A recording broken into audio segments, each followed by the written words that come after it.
So you were just telling me that your grandmother would take you on Saturday mornings to go. Yes, she would go to the market, and just around the corner where she lived on Ward Place in Detroit, and just around the corner on Grand River Avenue, there was a poultry store with different kinds of birds like ducks and chickens, Live birds. live birds in their cages, and she would pick out one to buy, and she'd take it home live, and she'd take it down the basement, and she was gonna, start cooking it, or we're going to have it for dinner the next day.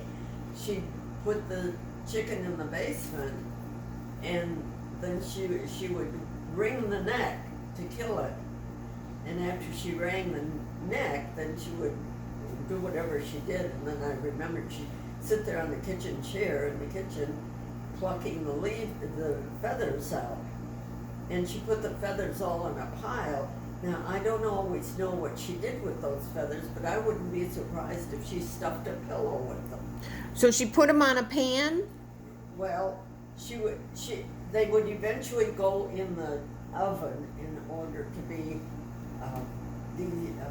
sterilized, or whatever you call it. And then she would use the feathers to make stuff the pillows. And what did you tell me? How did she pick out a chicken? What was the criteria?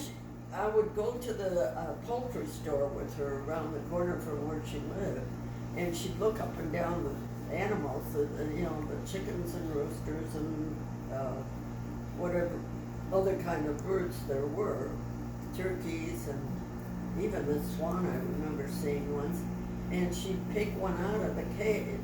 And how did she determine which was a good turkey? Oh, well, the shorter the legs, the better. She'd always say if they've got short legs, they've got more meat on them.